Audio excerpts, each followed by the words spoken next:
Canada's Prime Minister Justin Trudeau appeared to have a less than edifying visit to New Delhi to attend the high profile G20 summit, with his government's indulgent handling of the often unvarnished and aggressive pro Khalistani groups coming under a sharp focus. Reports from Delhi said Trudeau got an earful from his Indian vis-à-vis Narendra Modi over the way his government has been dealing with the separatist Khalistanis. Trudeau looked visibly disengaged in some of the official functions of the G20 summit, which ended for him with a meeting with Modi. The Indian Prime Minister was reported to have taken a sharply unambiguous stand on Canada's Khalistan problem, even as a separatist group called Sikh for Justice held a referendum in the town of Surrey in British Columbia. Trudeau was stranded in Delhi because of his official aircraft developed a technical snag. A chastened Trudeau stuck in Delhi after a tense exchange because of a malfunctioning aircraft with Modi became emblematic of his visit.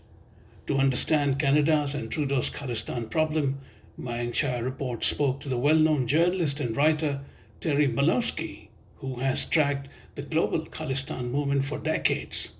2 years ago, Terry wrote a celebrated book titled Blood for Blood, 50 Years of the Global Khalistan Project, to mark the 50th year of the movement's nascent beginnings on October 12, 1971, with an advertisement in the New York Times.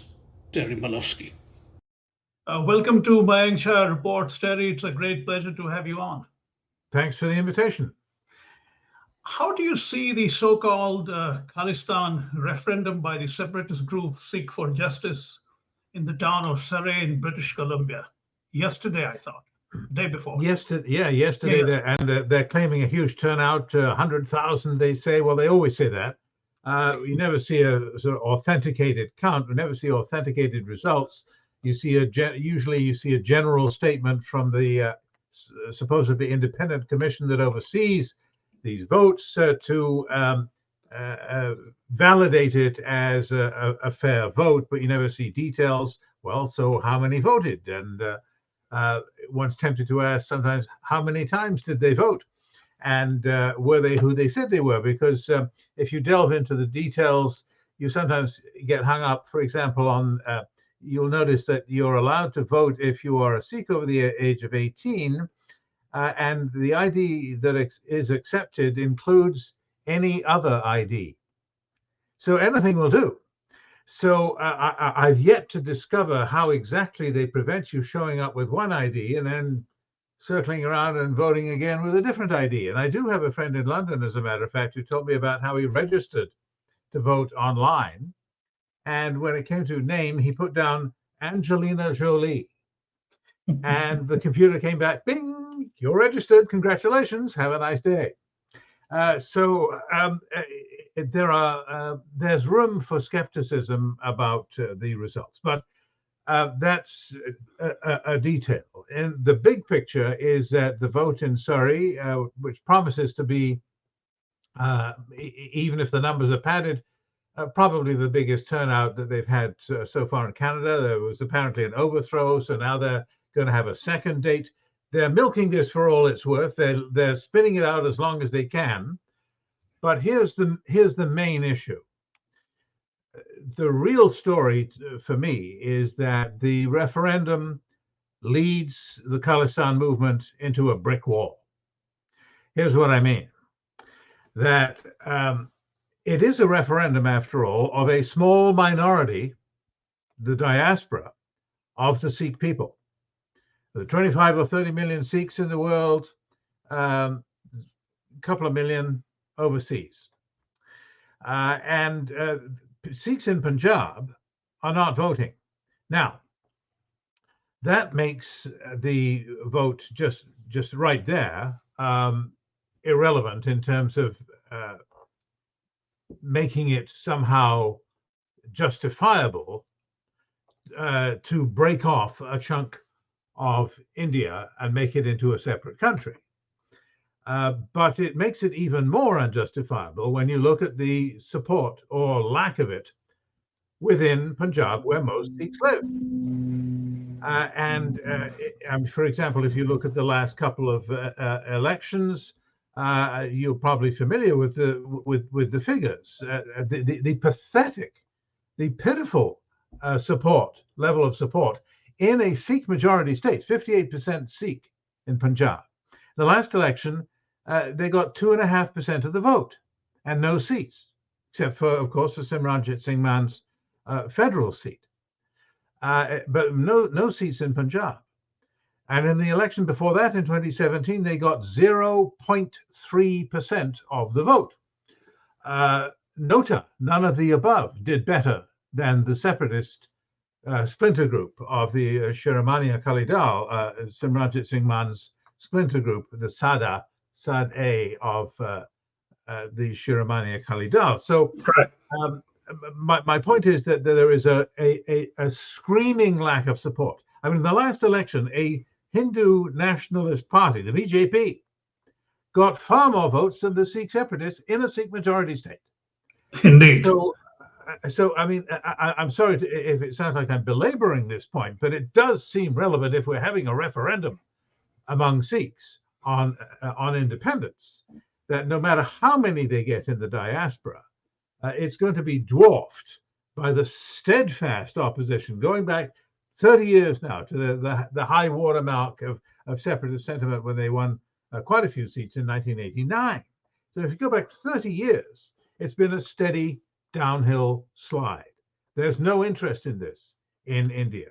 And that's something which I think Westerners watching with anxiety and with interest this referendum process in Italy, in Australia, in Germany, in the UK, in the US, and of course in Canada, they're wondering, well, it seems like a pretty big turnout. Well, no, it doesn't. It's a drop in the bucket. So when I say that they're heading for a brick wall, I mean that eventually, after spinning up, this is referendum 2020, remember. Okay, so COVID interfered.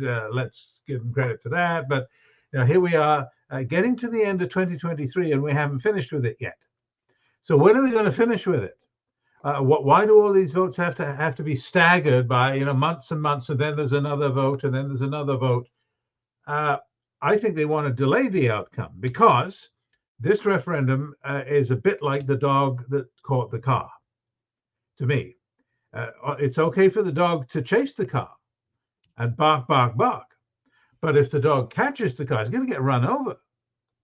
If they actually catch the car, if they finish the referendum and they say, look, we've got a huge vote, we're going off to, this is the plan, the Gurpatwant Singh Panun of Sikhs for Justice, having organized the referendum, will then proceed in triumph with the wind in his sails, with this overwhelming vote, he will say, to the United Nations, where he will persuade the United Nations to supervise and endorse a referendum within Punjab. Well, that's the brick wall, isn't it? Can anyone imagine any scenario where the government of India would countenance such a vote? Can anyone see a scenario where there would be an outcry for such a vote in Punjab, where 2.5% of the population showed any interest at all, and that was in a soft option? No, indeed. No, sorry to interrupt. Forget the government of India. Punjab itself will not entertain this. I mean, it's a delusional exercise, the way it has been carried out over the years. It means absolutely nothing in effective terms. Yeah, so they've got a problem, and that's why they're delaying the end of the vote. I mean, they're going to keep this going. I mean, it's nice. It fires up the troops. They send in contributions. There's plenty of money coming in to finance another vote and another vote and another vote, but it doesn't lead anywhere. And you're quite right to point out that, I mean, Punjab has been governed by pro-Indian Sikhs for the last 4 decades. I mean, it's something which has somehow escaped observers in the West. Indeed. That the whole exercise is abortive. The whole exercise leads us nowhere. But Terry, even at the height of the insurgency, which I said, I covered in the last throes of it, There wasn't anything that suggested that they could get a piece of land they can call Khalistan. It wasn't No, just a feasible exercise from any angle. So I don't know why they think it's now. no, it's a good point. I mean, who elected the Baba Khalsa? Who elected the Khalistan Liberation Front? And nobody elected them. It was never based on popular support. That too is often forgotten. The impression is that there was some sort of uprising on behalf of the Sikhs, and they always pretend to speak for the Sikhs. So that if you disagree, for example, and you denounce Khalistani veneration and glorification of terrorist martyrs, for example, they say, oh, you're anti-Sikh, as though Sikhs in general somehow endorse terrorism, which they certainly don't. They've been its principal victims. There's a reason they refused to support this armed insurgency throughout the 1980s and the early 90s until it was basically crushed, I guess you could say, by KPS Gill in 1993. And I would say that the lack of support is not a recent development by any means. There never was any democratic mandate or any pretense to obtain one. They Absolutely. simply declared, we're going to speak for the Sikhs, whether the Sikhs like it or not. That's what really happened. Yeah. Perhaps it is fortuitous, but the referendum, so-called referendum, took place barely as Prime Minister Justin Trudeau was taking off from Delhi after the technical snag, and in the aftermath of a tense and frosty conversation of his with Prime Minister Modi. How is it being seen in Canada right now? Not the referendum, the fact that he had a bad visit. Yes, it's being seen as par for the course for a prime minister whose time is up. With the best will in the world, even among liberals, it's seen as the end stage of the Trudeau administration. And the polls have been consistent recently that if there were an election held anytime soon, that the Conservatives would win it, and the Trudeau era would be history. And that's not completely out of the norm in Canada. Prime Minister Harper in his day, he got about 9 years in office before people had enough and wanted a change. Prime Minister Chrétien in his day before that, Prime Minister Mulroney, they all seem to have a span of 9, 10 years at the most. And then people would say, okay, we've had enough. We've heard enough from you. Let's try something new. And so it would be no surprise, it'd be completely normal if Canadians turned away from Trudeau.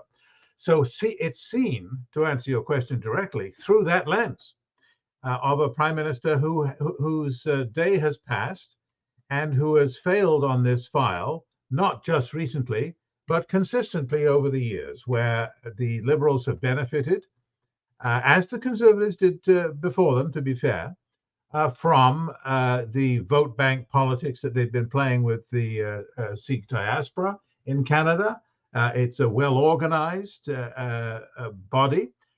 They have basically made a deal in some important swing ridings upon which federal elections tend to turn in Canada, that if you sing our song and you show up at our Vaisakhi parades and look the other way as the pictures of gun-toting assassins and martyrs and mass murderers goes by on the parade floats, then in return, we can organize 10,000 votes for you, because they'll vote the way that the big shots, that's us, at the Gurdwara, tell them to vote. Right. And if you don't sing our song and you speak against us, then you can kiss goodbye to your parliamentary seat. Well, if you believe it, it's true, isn't it? I mean, if you get scared, even if you're wrong to be scared and you overestimate their influence, Right. but you respond by, as I say, singing the Khalistani song, then they've won, haven't they? So that's been going on, and Trudeau has been responding to that pressure. As I say, not to say that the Conservatives didn't in their time, And of course, we have to remember that, as many of your listeners will know, the Trudeau minority government in Canada is sustained by the votes of a left-wing party, the NDP, a minority party, which is led by Jagmeet Singh, who is a longtime Khalistani sympathizer, beyond a question, and who, when he first won the leadership of his party, happened to be on a show that I was anchoring, a political show on the CBC, and I asked him 5 times in a row if he would denounce the martyr posters of the Kanishka bomber, the Air India bomber of 1985, Talvinder Parmar, the worst mass murderer in Canadian history, who is honored with a life-size martyr picture on the outside of an important Gurdwara in Surrey, British Columbia. And he didn't want to go there. He ducked the question 5 times in a row, and eventually conceded 5 months later, under pressure from within his own party, that yes, Parmar was indeed the author of that terrorist atrocity, which killed 331 people. So you see my point, that right. There is Trudeau's not in a hurry right now with these polls saying he's going to lose to precipitate an early election by driving out of it's not really a coalition, it's an agreement with the NDP party led by Jagmeet Singh. Right. So this is the lens through which Canadians right. are seeing the news from New Delhi today. I see. Do you think Trudeau is driven to sacrifice good relations with India at the altar of domestic political expediency? I don't think he knows that's what he's doing. Oh, really? I think yes. I think he just doesn't get it. I'm not just guessing. I worked on a story, for example, when he was first running for office. I'll try to make the story short.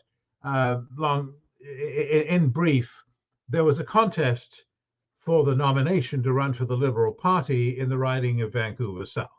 Long-time riding held by a well-known Liberal, Ujjal Dosanjh, the most successful Sikh politician of his generation in Canada, former First Minister, if you will, or Premier in Canadian terms of British Columbia. And long story short, the Liberal Party brass wanted a candidate who was endorsed by the leadership of the World Sikh Organization, a separatist group. So they shoved aside a more popular, secular, moderate candidate.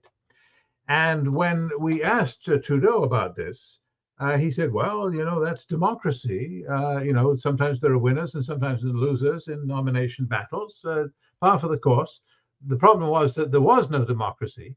The democratically chosen candidate was the one who was pushed aside by the party brass, which insisted that they substitute a candidate endorsed by the president of the World Sikh Organization. So Trudeau's reply that, well, this is democracy, indicated to me that he really didn't get what was happening. And in fact, one of his senior aides, his most senior aide, said to me at the time, well, Terry, I suppose you're going to do a story about the Sikhs taking over the Liberal Party. I thought, huh? We just put on television a picture of Sikhs, turbaned, Amritdhari, bearded Sikhs, walking out of the Liberal Party in protest of what the party brass had done. The story was about Sikhs leaving the Liberal Party in protest. Right. And he didn't get that. He thought the Sikhs were the ones who said they spoke for the Sikhs, not the ones who really did speak for the Sikhs. Right. Don't you think Trudeau is using the alibi of free speech and speaking from conscience to hide his political compulsions? Even he seemed to suggest that even on his visit to Delhi. Yes, that's a tricky question for this reason, that there's a big gaping hole in Canadian law. Trudeau is correct to say that under our system of freedom of speech, that there's nothing he can do if you walk down the street with a flag saying Khalistan Zindabad. That's not illegal. That's freedom of speech. Nothing wrong with that.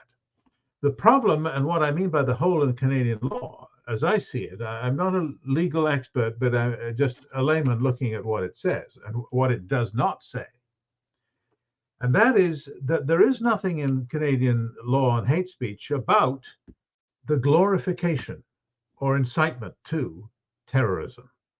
Now, most mature democracies have woken up to this long since. I mean, there are something like 30 countries in Europe who have legislation on this now. They've realized that this is a problem. You can't just have anything goes. You can't have people calling for the openly inciting terrorism on the streets of London or Berlin or Paris. And in London, for example, 17 years ago, they brought in legislation, the Terrorism Act of 2006, I believe, which says which makes a criminal offense out of the glorification of terrorism. Well, what do you call putting up the martyr posters that I've just described on the walls of a major Gurdwara where everyone can see it? What do you call it when you ride through the streets of Brampton on the back of a truck with a full life-size diorama, a tableau, celebrating the assassination of Indira Gandhi in 1984? Celebrating. That is what we have seen this year in Brampton, Ontario. And what do you call it when you make up posters with big red letters a foot high? Assassination, wanted. And in between the words assassination and wanted, you see the faces and the names of Indian diplomats who are identified as killers because apparently they are allegedly the authors of the death of the assassination of Mr. Hadi Nijjar in Surrey, British Columbia.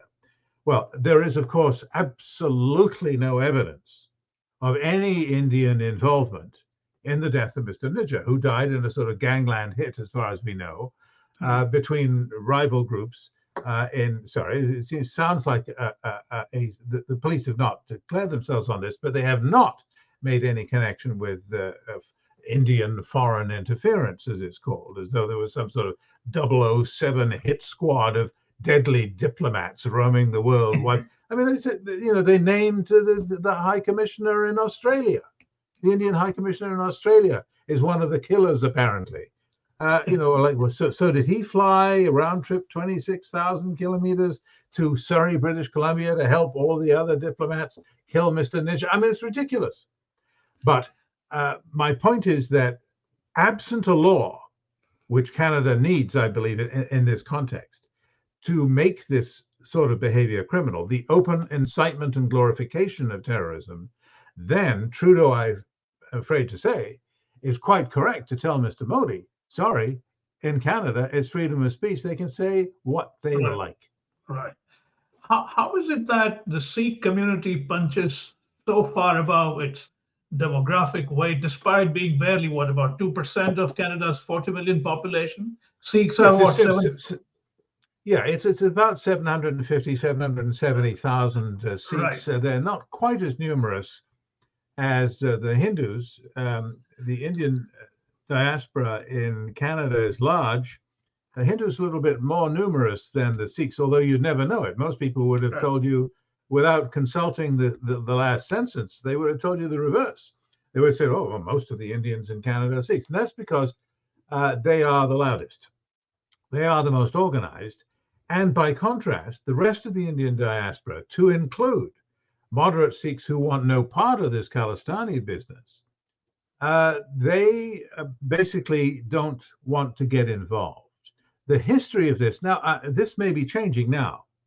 So some people listening to what I'm about to say will say, well, he's a bit out of date. Fair enough. I do think there is a change developing as we speak. But most of the Indian diaspora that's not involved in the Khalistani business, they have prioritized getting their kids to school on time, getting to work on time, making a life for themselves in the new country. They don't want to get into fights, and they know that a fight is what they will get if they stick their heads up and they say a bad thing about the Khalistanis who've taken over the local Gurdwara, for example. So I think it's they haven't served themselves very well over the years, and they've now recently, only within the past couple of years, begun to catch on. Now I see a different attitude in among the for example, the Hindu associations, both in Canada and the United States, by the way. I'm speaking to the Hindu American Foundation this week, I believe. They have decided now that maybe we should get into the game and not just sit passively by while our good name is hijacked and implicitly dragged through the mud by Khalistanis who are making us all look bad by this glorification of terror. Right. Is it possible for any Canadian Sikh politician to take an anti-Khalistan position and still be elected? Well, yes. And that's what gives the lie to the myth that, oh, you've got to be a Khalistani if you want political success. I mentioned Ujjwal Assange a moment ago and his success. Well, he was elected and re-elected for 20 years in a heavily Sikh riding in British Columbia, while simultaneously steadfastly opposing Khalistani violence, for which he had paid the price personally, with 84 stitches in his head from a guy with an iron bar who tried to kill him back in the day, in I guess April of 1985. There have been in the Liberal government of Justin Trudeau a couple of ministers who have, let's say, played very nice with the Khalistanis. Both have not, let's say, shone as cabinet ministers. Navdeep Bains is no longer part of the government. Harjit Sajjan was demoted, I believe. But there was another member of parliament in the Liberal Party, not a cabinet minister, Ramesh Sangha, who was basically booted out of the Liberal caucus when he called out the Khalistanis elsewhere in the caucus, and called upon to take sides. In other words, the Liberal Party high command took sides with the Khalistanis against the guy pointing the finger at them. So he's no longer an MP. So I think that answers your question. You can and do get elected if you're good enough by being an anti-Khalistani. It's not a ticket to fame. But within the Liberal Party, it does seem that the Khalistanis certainly have some sway. I see. Just last couple of things. You talk about since October 12, 1971, when an ad went up in the New York Times announcing the birth of the so-called Khalistan, which was laughable in itself even then, to now. How do you track, what do you think is happening with the global scene when it comes to this movement?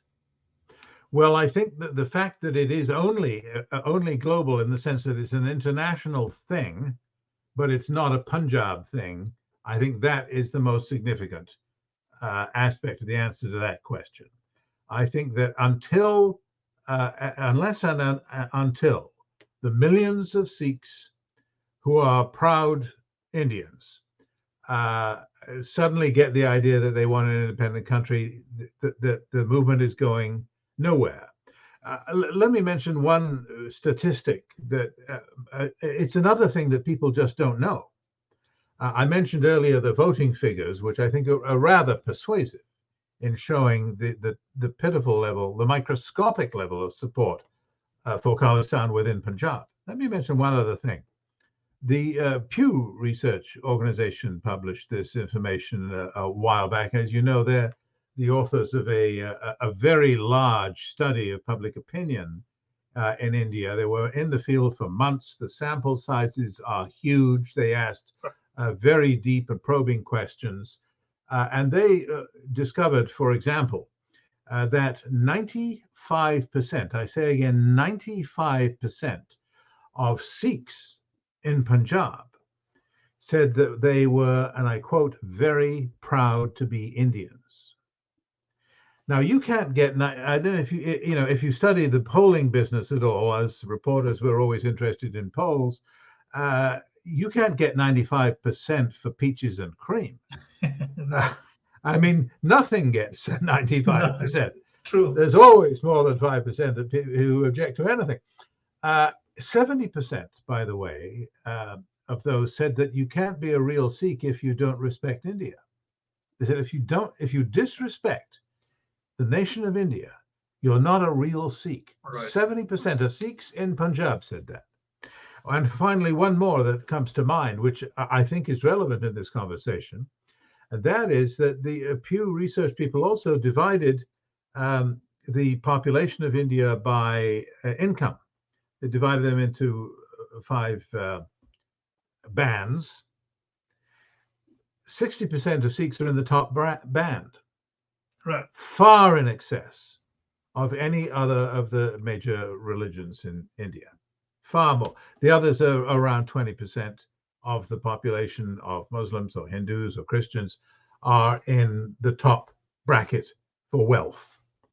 But True. 60% of the Sikhs are. In other words, they're doing pretty well, and they sound pretty rational when they say, no, we don't want a breakaway country. And then they have to consider the final question, that is, okay, then what if? The what if question. What if we did have an independent country?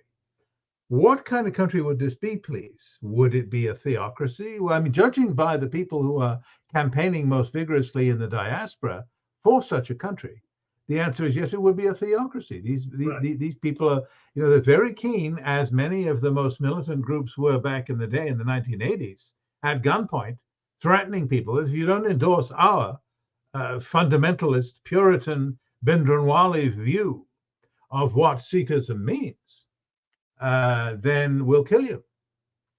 I mean, people remember that. It happened to their families in Punjab.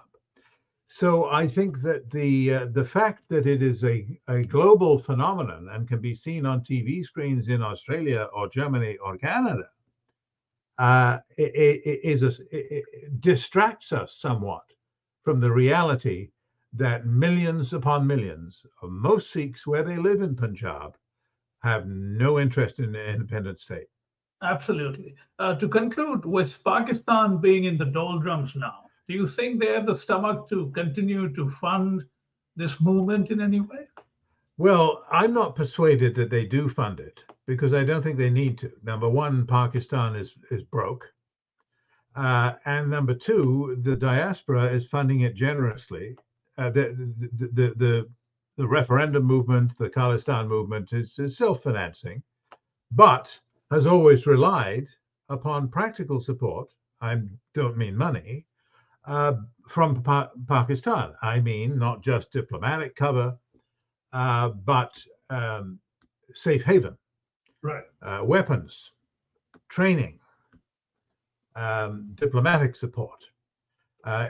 Pakistan has always been the essential additive to the Khalistan movement ever since 71 and even before, because it serves Pakistan's interest to bleed India. It's a Pakistani strategic interest of long standing, is it not? It is. To get revenge for the 71 war and to have a buffer state between India and Pakistan, to cut off India's land access to Kashmir and so on, for their own strategic interest, not because they want the Sikhs to breathe free. I mean, look at how they treat Sikhs in Pakistan. Right. These are the great liberators of the Sikh people. Let me hear that again. So I think that the Pakistan, in as much as it's now becoming a wholly owned subsidiary of China, is going to continue to have the same strategic interests in supporting, at least rhetorically, the Khalistan movement.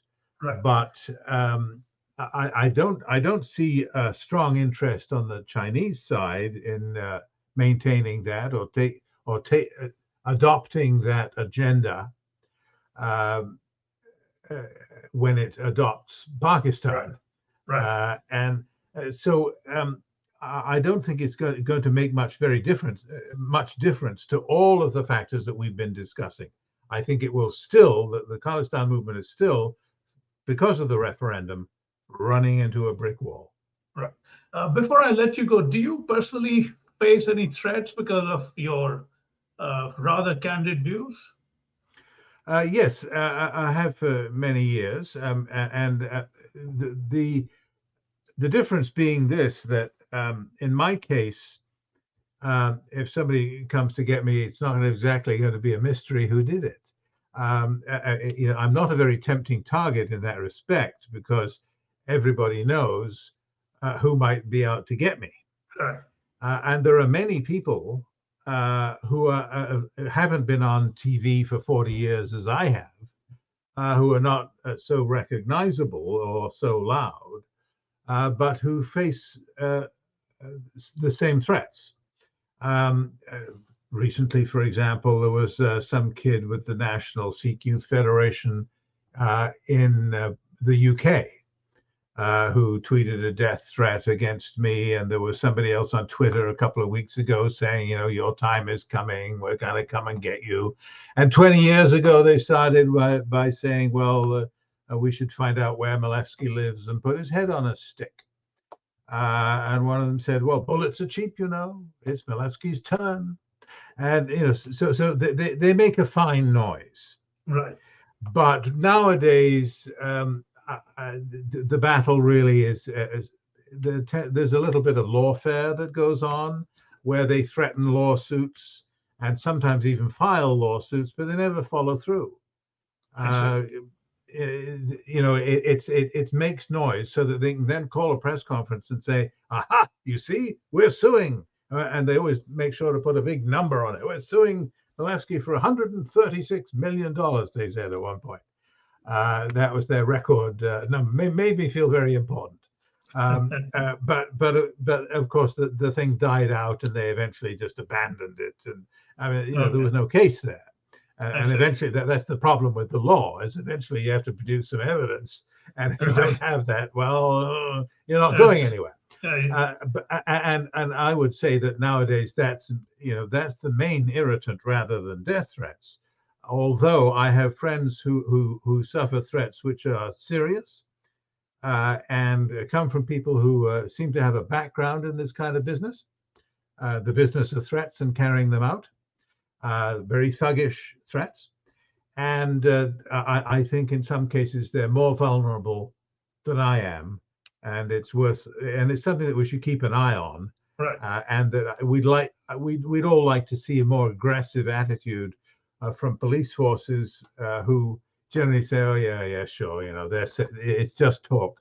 Well, in the Khalistan business, it's not always just talk. And there are bodies littering history. True. To tell us that, no, it's not just talk.